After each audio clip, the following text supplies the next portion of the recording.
Welcome to the Building Up Leaders in Property podcast. I'm your host, Rebecca Bangura, and I'm thrilled to have you here with me today. Whether you're an emerging leader or a seasoned manager in the property and construction industry, this podcast will help you elevate your leadership, build a cohesive team, and have more impact. Join me every week where I'll leave you excited and confident to take your next steps. Thanks for being here with me. Now let's get started.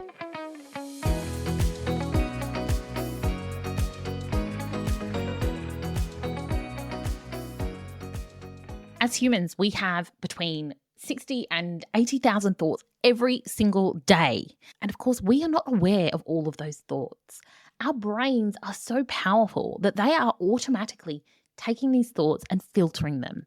Our brain is automatically taking those thoughts and deleting ones that are unnecessary, or generalizing or distorting the information. And that all happens at a subconscious level.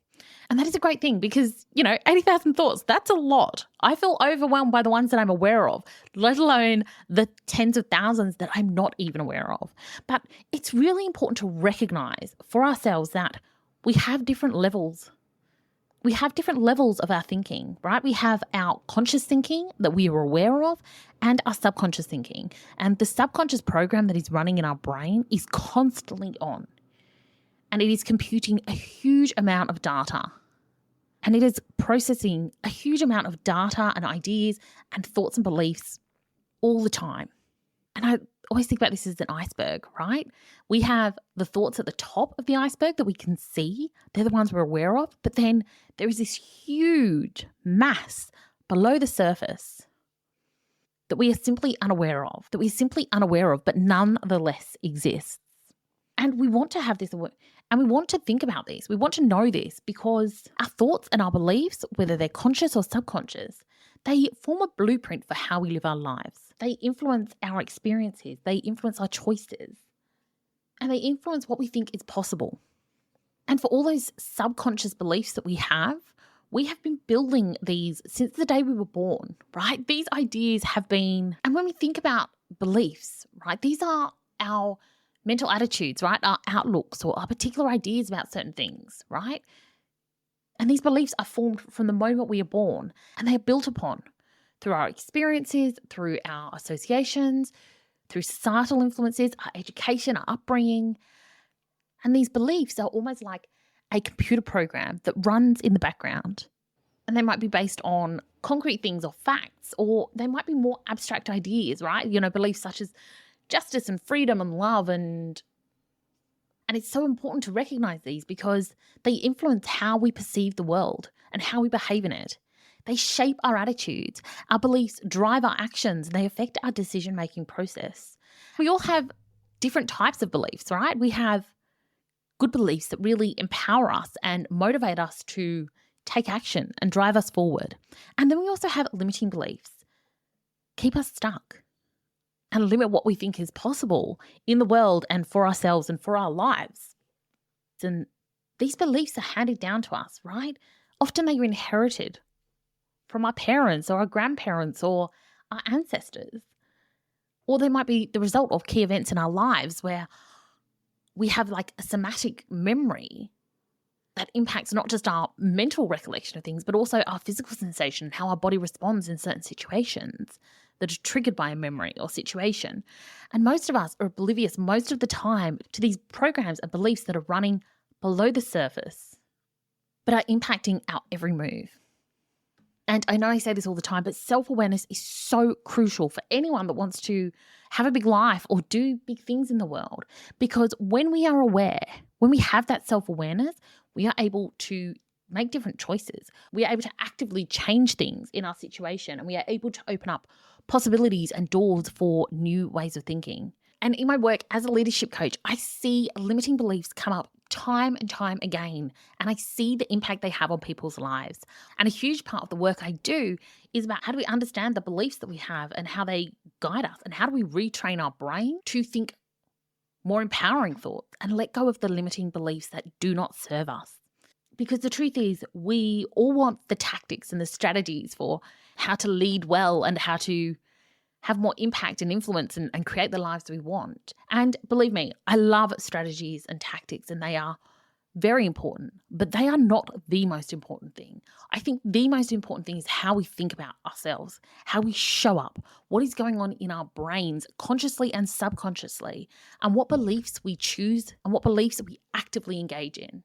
And it's not until we work at this level of our beliefs and our own self-understanding that we can really create meaningful, lasting change and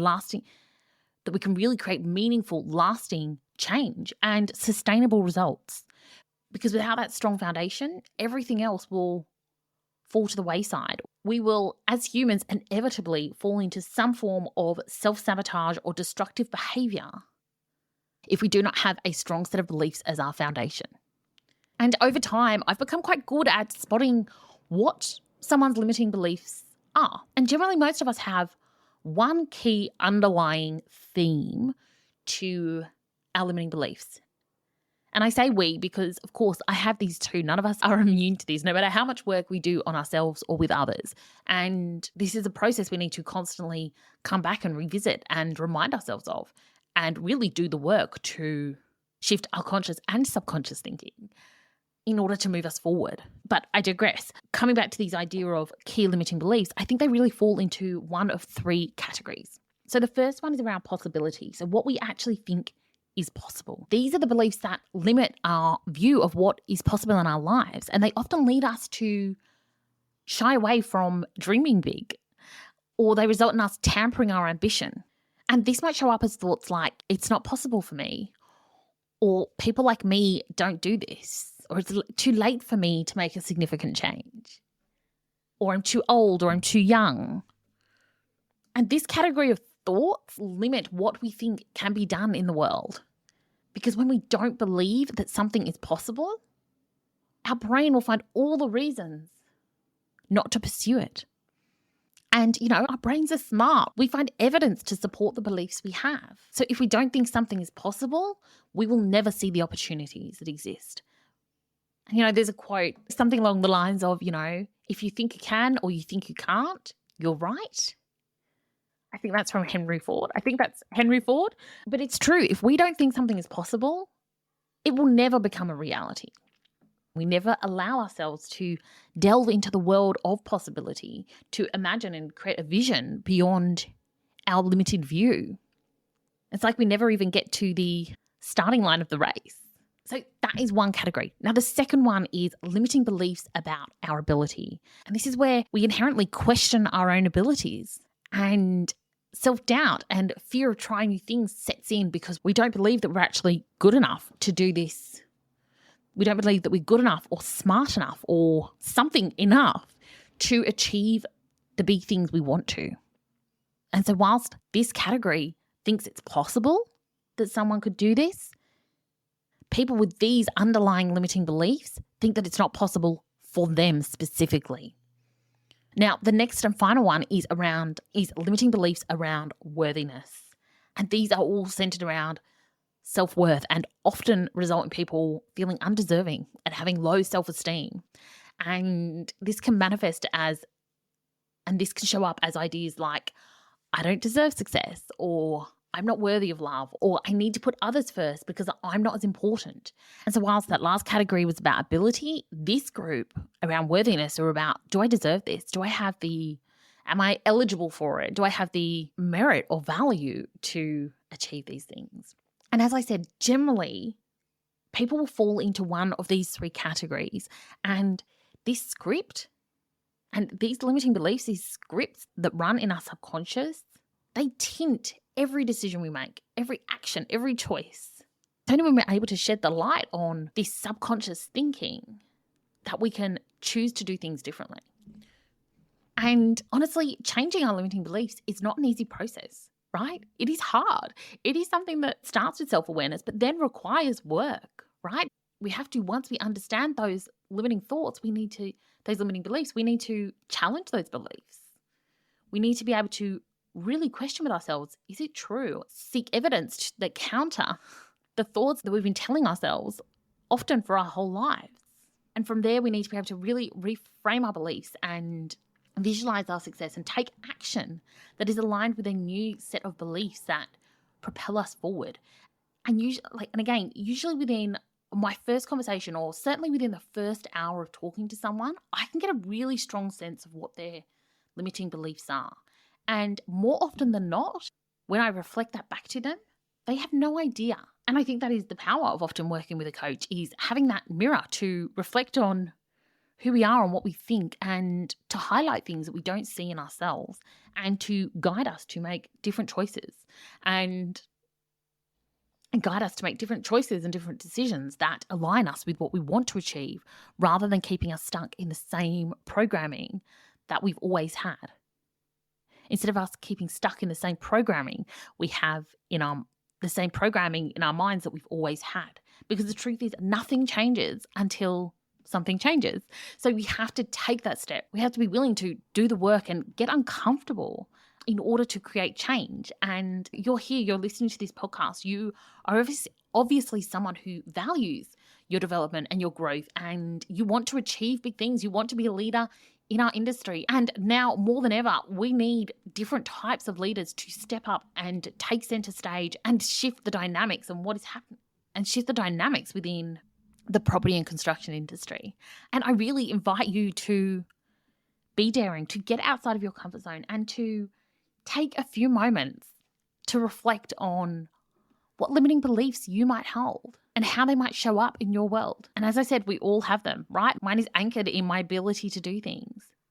But over time, I have cultivated a strong growth mindset that not only believes that I can work things out and get better day in, day out, but I've also cultivated practices of bravery and courage and pushing myself to do things that are outside of my comfort zone and that will really improve my own growth and development. And frankly, I could never have done that without having worked with a coach and without having a really strong support system around me to not only guide me, but also to push me to really be the person I want to be. But most people don't take the time to do this work, and we don't have the support structure. And so I really want to encourage you to think about what is holding you back and start to rewrite those scripts and get the support. Reach out to me, reach out to a friend, a mentor, a colleague, and start to let go of these disempowering beliefs and start to rewrite your own story. Because as I said, all the strategies, all the tactics in the world won't create sustainable success unless we get our thinking right, unless we upgrade those unless we upgrade the programming that is happening in our own minds. So I'll leave it there. And if you found this episode value, if it's got you thinking, I'd love for you to share this with a friend, as it really helps more people step up and become courageous and exceptional leaders in our field. And we need that. So have a beautiful day. And until the next episode, keep challenging those limiting beliefs and building more empowering thoughts. You've got this. Thanks for joining me on the Building Up Leaders in Property podcast. I'm Rebecca Bangura, and if you'd like to learn more about what I do, head over to LinkedIn and connect with me. I'd love to hear from you. Have a beautiful day, and I'll see you next time.